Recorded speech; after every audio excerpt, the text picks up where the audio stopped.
Hi hello అందరికీ నమస్కారం. Welcome to my channel Telugu stories.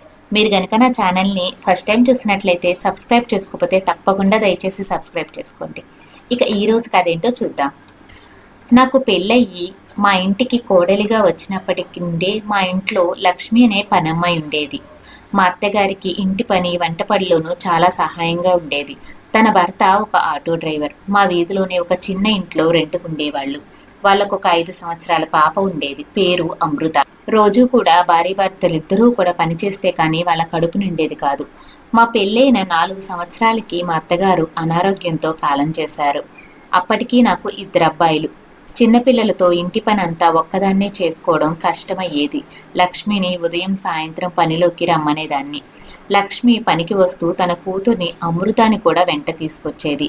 నా పిల్లలిద్దరి కంటే అమృత వయసులో 2 ఏళ్ళు పెద్దది. నా పిల్లల్ని ఆడిపించమని చెప్పి నేను నా పనిలో నిమగ్న అయ్యేదాన్ని. అమృత చిన్న పిల్లే అయినా కూడా నా పిల్లలిద్దరిని చాలా బాధ్యతగా చూసుకోవడం, ఆడపిల్ల అయినా కూడా ఎంతో చక్కగా చూసుకునేది. అది నాకు బాగా నచ్చేది. అమృతని చూసినప్పుడల్లా నా కడుపును కూడా ఇలాంటి కూతురే పుడితే ఎంతో బాగుండేది అనిపించేది. కానీ 2 అబ్బాయిలే పుట్టారు. నాకు ఇష్టం లేకున్నా కూడా మా ఆయన బలవంతం మీద నేను ఆపరేషన్ చేయించుకున్నాను. నాకు ఇంకా ఆడపిల్లని కనే అవకాశం లేదని బాధపడిన క్షణాలు ఎన్నో ఉన్నాయి. అలా 2 సంవత్సరాలు గడిచాక ఒకరోజు లక్ష్మి పనిలోకి రావలేదు. ఇంట్లో ఎక్కడి పని అక్కడే ఉండిపోయింది. రోజు ఉదయాన్నే గంట కొట్టి సమయానికి పనిలోకి వచ్చే లక్ష్మి ఆ రోజు పనిలోకి రాకపోయేసరికి ఏమై ఉంటుంది అనుకుని, ఒకవేళ ఒంట్లో ఏమైనా బాగోలేదేమో అనుకున్నాను. అందుకే పనిలోకి రాలేదు కావచ్చు, సాయంత్రం వస్తుందేమో అని ఎదురు చూశాను. ఆ రోజంతా కూడా పిల్లలిద్దరిని చూసుకుంటూ ఇంటి పని చేసుకుంటూ చాలా కష్టంగా నాకు అనిపించింది. లక్ష్మి ఇల్లు మా వీధి చివరనే కావడంతో ఒకసారి వెళ్ళి కనుక్కుందామని తన ఇంటికి వెళ్ళాను. నాకు అక్కడున్న కొంతమంది చెప్పిన వార్త విని గుండె ఆగినంత పనయ్యింది. ఆ ముందు రోజు రాత్రి లక్ష్మి కూతురు అమృతకి కడుపులో నొప్పి రావడంతో భర్త ఆటోలో అమృతాన్ని తీసుకెళ్లారట హాస్పిటల్కి. తిరిగి వస్తుండగా ఆ వెనకాల నుంచి వేగంగా వచ్చే లారీ వాళ్ళ ఆటోని ఢీ కొనడంతో అందులో ఉన్న అందరికీ తీవ్ర గాయాలయ్యాయని, గవర్నమెంట్ హాస్పిటల్లో చాలా సీరియస్ కండిషన్లో ఉన్నారని తెలిసింది. ఆ వార్త విన్న నాకు కాసేపు నోటమాట రాలేదు. ఎందుకంటే బాధపడుతున్నాను. నాకే ఏంటో అర్థం కాలేదు. కంట వెంట నీళ్లు ధారల్లా కారుతున్నాయి. పాపం వాళ్ళ పరిస్థితి ఎలా ఉందో ఏమో. తిరిగి లక్ష్మి అమృతని చూడగలగనో లేదో అనే సందేహం. హాస్పిటల్లో ఉన్న వాళ్ళని ఒక్కసారి వెళ్ళి చూసి రావాలనుకున్నాను. సమయానికి ఇంట్లో ఈయన కూడా లేరు. సాయంత్రానికి కానీ తిరిగి రారు.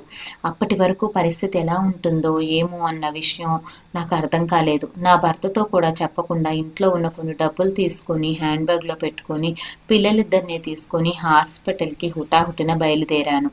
అప్పటికే లక్ష్మి భర్త చనిపోయాడని తెలిసింది. హాస్పిటల్ బెడ్ పైన అమృతకు ఒకవైపు, లక్ష్మికి ఇంకోవైపు ట్రీట్మెంట్ జరుగుతూ ఉండడం చూసి నా కళ్ళల్లో కన్నీళ్లు కార్చాను. అక్కడక్కడ చిన్న చిన్న దెబ్బలు తగడంతో కట్టుకట్టి ట్రీట్మెంట్ ఇస్తున్నారు. లక్ష్మి తలకు బలంగా గాయాలు తగలడంతో తను ఇంకెంతసేపు బ్రతుకుంటుందో చెప్పలేమన్నారు. తన బెడ్ దగ్గరికి వెళ్ళి లక్ష్మి అని పిలిచాను. నన్ను గుర్తుపట్టిన లక్ష్మి మాట్లాడే పరిస్థితుల్లో లేదు.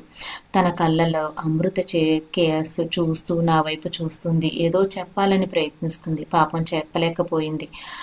తన కనుసైగలతో అమృతాన్ని చూసుకోండి అమ్మా అని చెప్పినట్టు నాకు అర్థమైంది.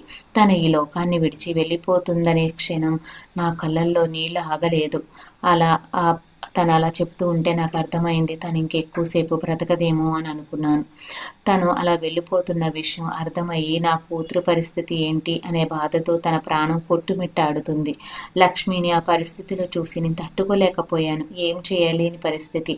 నా చేతిని తన చేతుల్లో తీసుకొని, లక్ష్మి నీ కూతురిని నేను చూసుకుంటాను, ఏం కాదు ధైర్యం చెప్పాను. కొద్ది నిమిషాల్లో లక్ష్మి కన్ను మూసింది.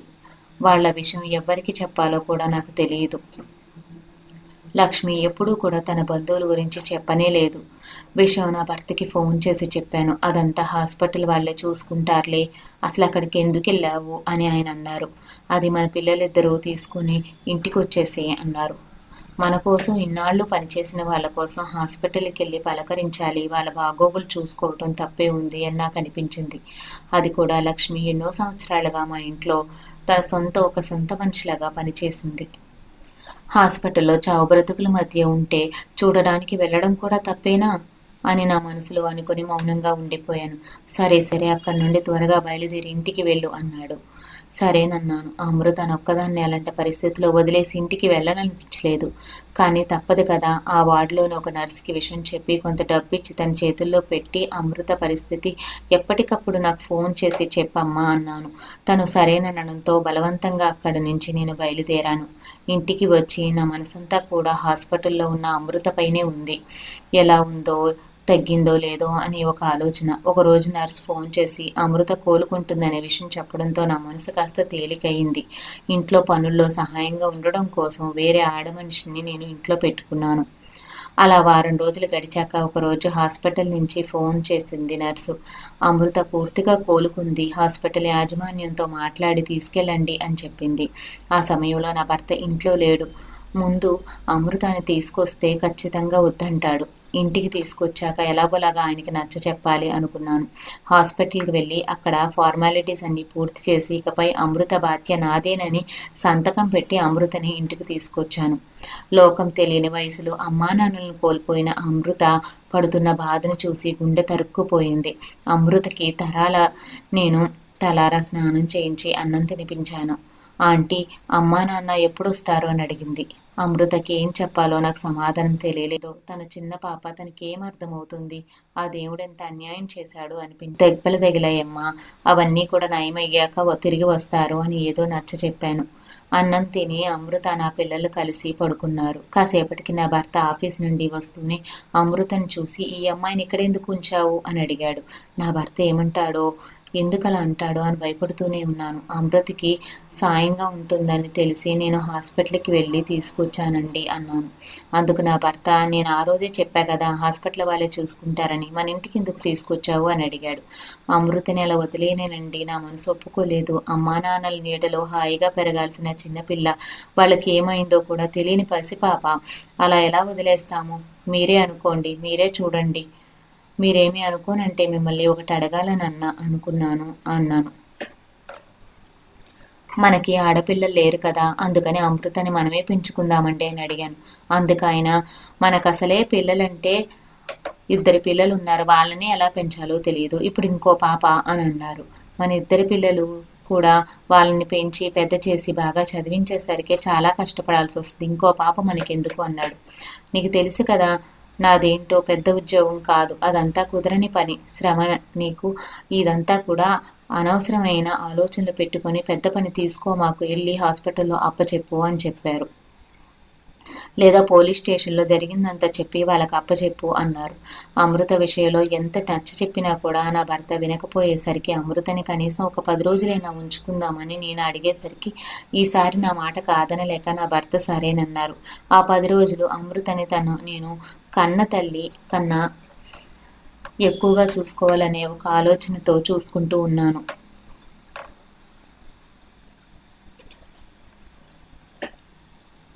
తనకి బట్టలు బొమ్మలు కొనిచ్చాను. అమృత రోజు నా పిల్లలతో ఆడుకుంటూ వాళ్ళతో చక్కగా కలిసిపోయేది. మధ్య మధ్యలో అమ్మని నాన్నని చూడాలని అడిగేది.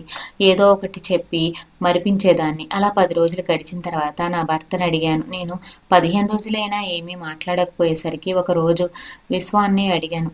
శ్రావణి, నువ్వు అడిగిన 10 రోజులు అయిపోయాయి కదా, అమృతని ఇక్కడి నుంచి ఎక్కడికి పంపించాలి, ఏమైనా ఆలోచించావా అని నా భర్త నన్ను అడిగాడు.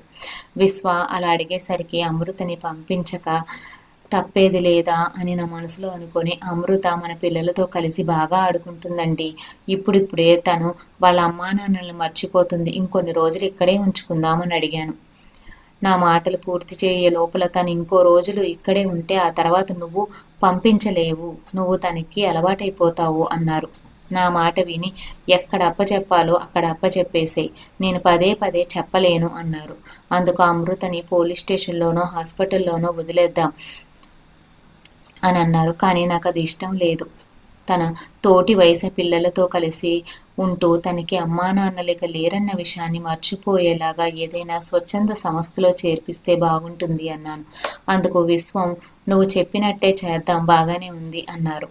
కానీ అలాంటివి ఎక్కడున్నాయో, వాటి ఫార్మాలిటీస్ ఏంటో నాకు పెద్దగా తెలియదు, ఎవరైనా కనుక్కోవాలి అని నేను తన స్నేహితుల్ని అడిగాము. 2 రోజులకు తెలిసింది. మేము ఉంటున్న ప్రదేశానికి 60 కిలోమీటర్ల దూరంలో తల్లిదండ్రులు లేని పిల్లల కోసం ఒక ఆశ్రమం ఉందని. విశ్వంకి ఆఫీసు సెలవు ఉన్న రోజున ఇద్దరం కలిసి వెళ్ళాము. అక్కడ ఫార్మాలిటీస్ అన్నీ కూడా పూర్తి చేసి అమృతని అక్కడ చేర్పించాము. అమృతని అక్కడ వదిలేసి రావడానికి నా మనసు అసలు ఒప్పుకోలేదు. అయినా తప్పలేదు.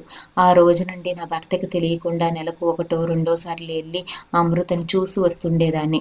నా పిల్లలిద్దరూ కూడా స్కూల్కి వెళ్ళేవారు. అమృత కూడా చదువుకుంటుందని తెలిసింది. ఒకసారి వెళ్ళినప్పుడు అమృత బాగా చదువుకోవాలమ్మా, చదువుకుంటే నీ జీవితం బాగుంటుంది అని చెప్పాను. సరే ఆంటీ అని తలదించుకుంది. అలా కాలం గిర్రున తిరిగిపోయింది. నా ఇద్దరు పిల్లలు కూడా ఇంటర్ పూర్తి చేశారు, ఇంజనీరింగ్లో అడుగుపెట్టారు. నా కొడుకులు ఇద్దరు హాస్పిటల్లో ఉంటున్న కారణంగా ఖాళీ ఉన్న సమయంలో ఎక్కువగా వాళ్ళు ఇంట్లో ఉండేవాళ్ళు కాదు. అలా సమయం దొరకనప్పుడు ఒకసారి అమృతని చూసి రావాలనిపించేది నాకు. అలా చూడాలనిపించి అమృత ఉండే హాస్టల్కి వెళ్ళాను. కాలేజీ తర్వాత పై చదువుల కోసమని హైదరాబాద్ వెళ్ళిందని అమృత దగ్గర ఉండేవాళ్ళు చెప్పారు. అమృత వెళ్లే ముందు మీతో మాట్లాడాలని చూసిందని, కానీ లైన్ దొరకలేదని, ఈసారి వచ్చినప్పుడు తప్పకుండా మీకు ఫోన్ చేస్తానని చెప్పిందని ఆశ్రమ నిర్వాహకులు చెప్పారు. అంత దూరం వెళ్ళి అమృతని చూడలేకపోయాననే బాధతో వెనుతిరిగాను. అలా చూస్తుండగానే 4 సంవత్సరాలు గడిచాయి. నా పిల్లలిద్దరూ కూడా ఇంజనీరింగ్ పూర్తి చేశారు. ఆ తర్వాత కొద్ది రోజులకే హైదరాబాద్లో ఒక కంపెనీలో సాఫ్ట్వేర్ ఇంజనీరులుగా ఉద్యోగాలు ఓసారి ఆశ్రమ నిర్వాహకులు అమృత వచ్చిందనే సమాచారాన్ని ఫోన్ చేసి చెప్పారు. పరిస్థితులు అనుకూలించక తనని కలవలేకపోయాను. ఫోన్లో మాట్లాడగలిగాను. పోస్ట్ గ్రాడ్యుయేషన్ పూర్తి చేసి PhDలో అడ్మిషన్ తీసుకున్నానని చెప్పింది. బాగా చదువుకోమ్మా అమృత అని చెప్పి సరే అన్నాను. తర్వాత తన ఫోన్ పెట్టేసింది. ఆ తర్వాత నా కొడుకులు ఇద్దరు మంచి సంబంధాలు వచ్చాయి. ఇద్దరికి పెళ్లిళ్ళు జరిపించడంతో జీవితంలో పెద్ద బాధ్యత మాకు తీరిపోయినట్లు అనిపించింది. పిల్లలు చదువుకుంటున్న రోజుల్లోనే అందరం ఒకే ఇంట్లో ఉండేలాగా పెద్ద ఇల్లు కట్టించాము. కొడుకులు కోడళ్ళు కలిసి ఉండే ఆ ఇంట్లో పోయిన నానమ్మ తాతయ్యలు అనిపించుకోవాలని, కొత్త బాధ్యతలు వస్తే చూసి మురిసిపోవాలని పెద్ద ఇల్లు కట్టించుకున్నాము. కొంతకాలం గడిచాక రోజు మా ఇద్దరు అబ్బాయిలు కూడా మా దగ్గరికి వచ్చి అమ్మ నాన్న మేమంతా కూడా కెనడా వెళ్ళాలని నిర్ణయించుకున్నాము, ప్రాసెస్ స్టార్ట్ చేశాము, దాదాపు 5 సంవత్సరాలు అక్కడే ఉంటాము, తిరిగి ఇండియాకు వస్తామో రామో ఇప్పుడే చెప్పలేము అని అన్నారు. ఈ వయసులో మీ ఇద్దరు ఇక్కడే ఉంటే మీకు సహాయం చేయడానికి ఎవరు ఇక్కడ ఉండకపోవచ్చు, ఓల్డ్ ఏజ్ హోమ్కి వెళితే మిమ్మల్ని అక్కడ వాళ్ళందరూ చూసుకుంటారు అని చెప్పారు. మీరు ఇక్కడ ఉండటానికి నేను డబ్బులు కూడా మీకు పంపిస్తాము. ఈ వయసులో ఏదైనా మెడికల్ ఎమర్జెన్సీ వస్తే ఇబ్బంది కదా, అక్కడే ఉంటే అన్నీ వాళ్లే చూసుకుంటారు, ఏమంటారు అని అడిగారు. పిల్లలిద్దరూ అలా అనేసరికి మాకు నోట మాట రాలేదు. ఈ వయసులో వాళ్ళు మాకు దూరంగా వెళ్ళాలని వార్త వింటేనే మేము తట్టుకోలేకపోయాము. ఇద్దరు కూడా మంచి ఉద్యోగాలే చేస్తున్నారు కదా, మరి ఇక్కడే ఉండొచ్చు కదా అనుకున్నాము. కష్టంగా ఉన్నా కూడా ఇది కరెక్ట్ ప్రాసెస్ నాన్న, ఎందుకని ఇక్కడ మేము కష్టపడేది కన్నా అక్కడ అదే కష్టంతో ఎక్కువ సంపాదించుకోగలుగుతాము అని చెప్పారు. ఈ వయసులో మమ్మల్ని ఒంటరిగా విడిచిపెట్టి వెళ్ళొద్దు అని వారిని అడగలేకపోయాము. కష్టమైన నష్టమైన ఎంతో కొంత ఇష్టంగా కట్టుకున్న ఇంటిని వదిలి మేము ఓల్డేజ్ హోమ్కి వెళ్ళలేము, ఇక్కడే ఉంటామని చెప్పాము. సరే మీ ఇష్టం అని రోజు తర్వాత వీసా రావడం అంతా కూడా వాళ్ళు వెళ్ళిపోయారు. ఎప్పుడు కొడుకులు కోడళ్ళతో పిల్లలతో సందడిగా ఉండే ఇల్లు కాస్త వెలవెలబోయింది, బోసిపోయింది. పిల్లలు మనల్ని ఒంటరి చేసి వెళ్ళిపోయారని మేము మనసులో అనుకుంటూ ఉండేవాళ్ళం, బాధపడేవాళ్ళం.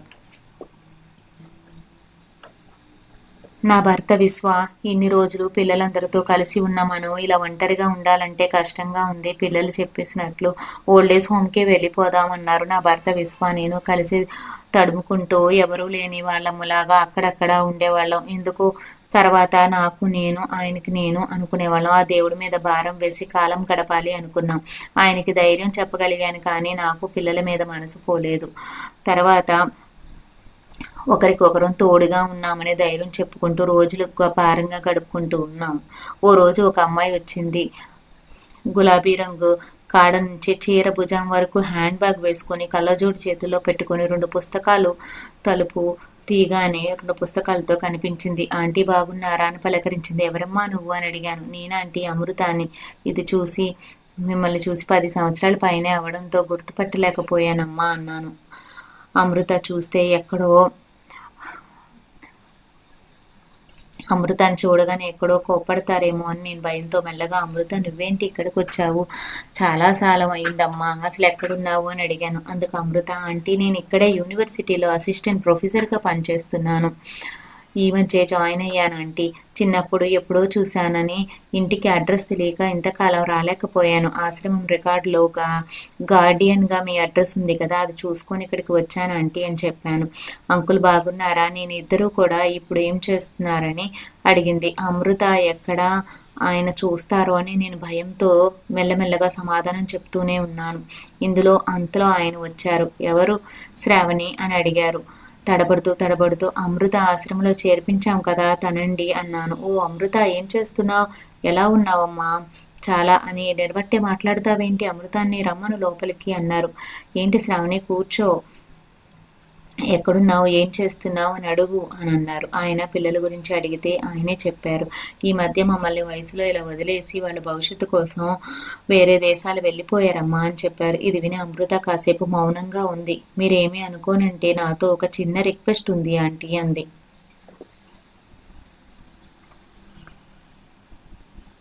నేను ఉద్యోగం చేసుకుంటున్నాను, ఇదే ఊర్లో ఉంటున్నాను, ఇల్లు కూడా తీసుకుందాం అనుకుంటున్నాను. చిన్నప్పటి నుంచి అమ్మానాన్నలు కోల్పోయిన నాకు వాళ్ళ మీద ప్రేమ ఎలా ఉంటుందో తెలియదు. తమ్ముళ్ళు వచ్చేదాకా ఆయన నాతో పాటు మీరు ఉండొచ్చు కదా మా ఇంట్లో అని అంది. మీకు ఏ కష్టం రాసుకుండా చూసుకుంటాను ఆంటీ అంది. అందుకు నా భర్త అమృత మీ అమ్మానాన్నలు చనిపోయి పుట్టేడు దుఃఖంతో ఉన్న నిన్ను నా భార్య అమృత పెంచుకుందామందమ్మా, నేనే కాదన్నాను. అలాంటి మా మీద నీకెందుకమ్మా ఇంత ప్రేమ అన్నాడు. అందుకు అమృత అంకుల్ నా చిన్నప్పుడు మీరు ఆంటీ నన్ను చేరదీయకపోతే నేను ఈరోజు ఈ స్థాయిలో ఉండను అని అంది. నాకు ఇంత చేసిన మీకు కొంతైనా రుణం తీర్చుకోవాలి అవకాశం ఇవ్వండి అంకుల్ అంది. ఇంకా అంకుల్ ఏమంటాను, అమ్మ నాన్న అని పిలువమ్మా అన్నారు. మమ్మల్ని అలా పిలిస్తే తను పిలిచింది. అలా పిలిచేసరికి అమృత పొంగిపోయింది. అమృతకి ఒక మంచి సంబంధం చూసి పెళ్లి జరిపించి అంతా కలిసి మా ఇంట్లోనే ఉంటున్నాం. అమ్మా నాన్న అని అమృత పిలిచి పలుకులతో మాకు తిరిగి రాని ఎన్నో సంవత్సరాల సంతోషంగా ఉంది. కాలం అలా గడిచిపోతూ ఉంది. చూసారు కదండి ఈ వీడియో కనుక మీకు నచ్చినట్లయితే తప్పకుండా లైక్ చేయండి, నా ఛానల్ని సబ్స్క్రైబ్ చేసుకోండి. ఇంకా మంచి మంచి కథలతో మీ ముందుకు వస్తాను. థ్యాంక్ యూ, ధన్యవాదాలు.